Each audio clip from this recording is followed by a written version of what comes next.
Apa kabar teman-teman semuanya? Semoga kalian dalam keadaan sehat selalu ya. Berjumpa kembali bersama kami di Ouro Channel.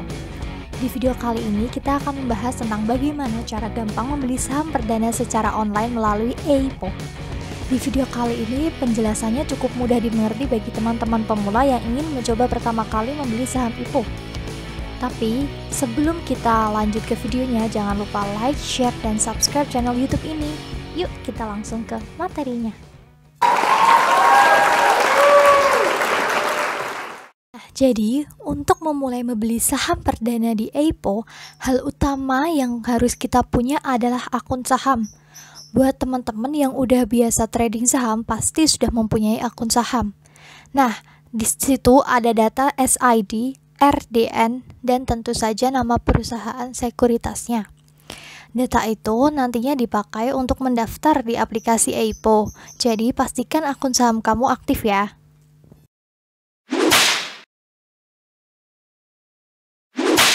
Nah, selanjutnya kalau data-data akun saham seperti SID, RDN, dan nomor KTP kalian sudah siap, langsung aja masuk ke website eipo.co.id. Langsung klik registrasi dan isi form dari data-data yang udah kita siapkan. Apabila langkah ini sudah selesai, kalian rajin-rajin cek email ya, karena di situ akan ada konfirmasi pendaftaran EIPO oleh sekuritas terkait. Menurut pengalaman kami, sekitar 1 jam dari pendaftaran.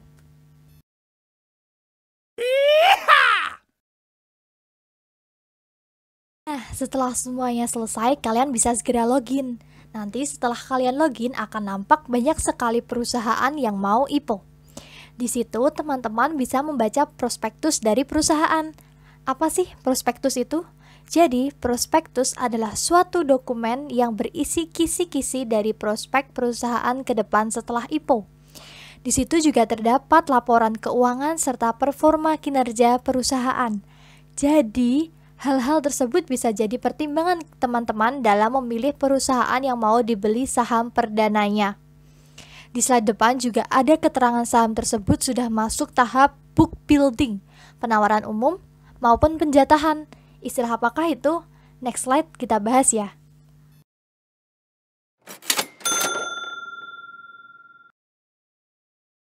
Selanjutnya, proses EIPO yang pertama adalah masa book building. Di tahap ini, harga masih belum terbentuk tuh dan masih pada range atas dan bawah.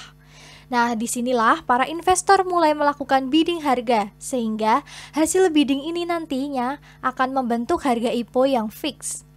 Caranya cukup mudah, klik tombol pesan, lalu masukkan harga penawaran dan jumlah lot dari yang teman-teman inginkan, lalu submit. Selesai bukan? Di next slide, nampak contoh saat kita akan melakukan book building saham MTEL atau Mitratel. Harga book buildingnya di situ tertulis 775 sampai dengan 975. Oleh karena itu, kita wajib mengisi harga book building tersebut di kisaran harga 775 sampai dengan 975 saja. Jangan lupa isi jumlah lot pemesanannya ya. Oh iya teman-teman, jadi masa book building ini berlangsung cukup lama ya. Terlihat di slide book building MTEL diberi tenggat waktu dari 26 Oktober sampai dengan 4 November 2021. Jadi teman-teman jangan sampai ketinggalan masa book buildingnya ya.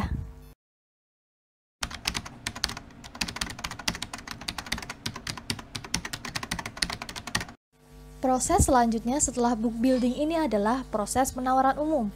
Di proses ini, harga sudah terbentuk secara pasti, jadi harga yang kemarin diinput di book building akan otomatis berubah harga EIPO yang sudah ditentukan.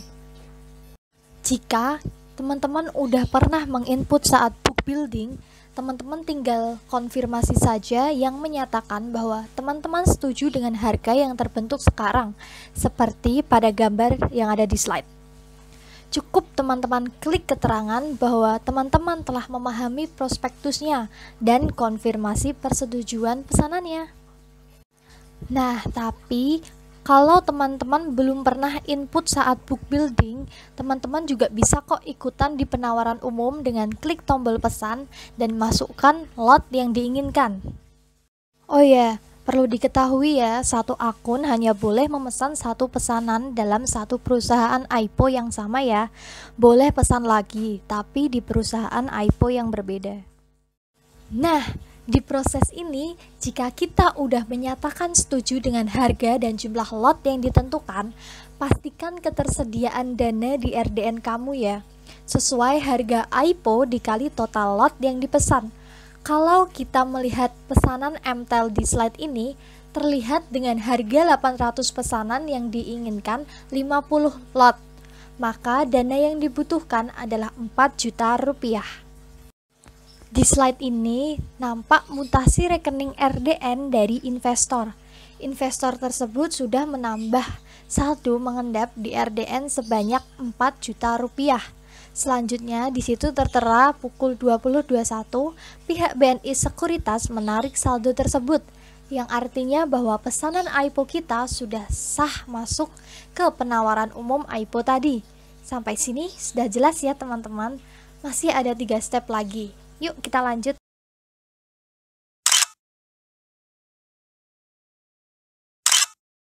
Oke teman-teman, tahap selanjutnya adalah tahap penjatahan. Jadi, pesanan yang sudah dimasukkan oleh para calon investor akan dikolek secara terpusat. Di situ dihitung jumlah pesanan yang masuk. Apakah jumlah saham yang akan dijual cukup memenuhi permintaan pasar? Nah, kalau ada kelebihan pesanan, kita sering sebut oversubscribe. Oversubscribe ini akan berpengaruh pada penjatahan di setiap investor yang telah memesan saham IPO tadi. Apakah yang terjadi? Bisa aja pesanan investor dikurangi, misal pesan 50 lot, cuma dapatnya 30 lot saja, atau malahan tidak dapat jatah sama sekali. Ini bisa saja terjadi ya teman-teman. Di slide atas tadi sebagai contoh ya teman-teman, pesanan yang semulanya 50 lot karena adanya oversubscribe, pesanan saham IPO-nya dikurangi menjadi 37 lot saja. Terus timbul pertanyaan kan, lah uang yang di RDN tadi kan buat 50 lot, tapi dapatnya cuma 37 lot. Uang yang 13 lot kemana? Jawabannya ada di next slide ya. Yes! Nah, disinilah jawabannya di masa distribusi. Masih ingat tadi ya, dari 50 lot pesanan, investor tersebut hanya mendapat 37 lot saja. Lalu yang 13 lot uangnya kemana? Jadi, di masa distribusi ini, uang kelebihan 13 lot tadi dikembalikan ke RDN lagi. Di gambar mutasi rekening RDN itu tampak ya tanggal 19 November 2021. Ada uang masuk ke RDN yakni 800 dikali 13 lot sama dengan 1.040.000. Udah sesuai kan? So, jangan khawatir, uang kamu aman kok.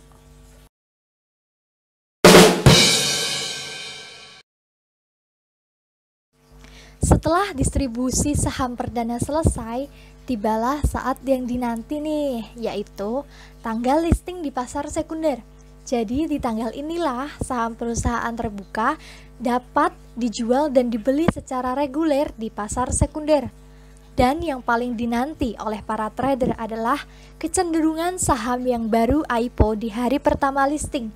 Saham tersebut bergerak positif atau naik, bahkan banyak yang menyentuh auto reject. Coba lihat di tabel atas. Dari 19 saham yang IPO di tahun 2021, 18 saham bergerak positif di hari pertama listing. Cukup menyenangkan, bukan? Tapi, coba lihat pergerakan saham IPO di harga penutupan sampai dengan tanggal 19 November 2021. Terlihat ada saham yang bergerak terus naik, tapi ada pula yang drop di bawah harga IPO-nya. Jadi, memang membeli saham IPO tak selalu auto cuan ya teman-teman. Tapi, memang terlihat sebagian besar kecenderungan saham IPO harganya bergerak naik cukup baik. Bagaimana? Tertarik membeli saham IPO? Nah, udah selesai deh. Sekian dulu ya teman-teman penjelasan dari Auro Channel tentang cara membeli saham di IPO. Bagi teman-teman yang belum jelas, bisa ditanyakan di kolom komentar ya. Kami dengan senang hati akan menjawab. Sekali lagi, jangan lupa share, like, subscribe, dan komen di channel YouTube ini untuk terus mendukung konten dari Aura Channel. Semoga bermanfaat teman-teman. Sampai jumpa di video selanjutnya. Dadah!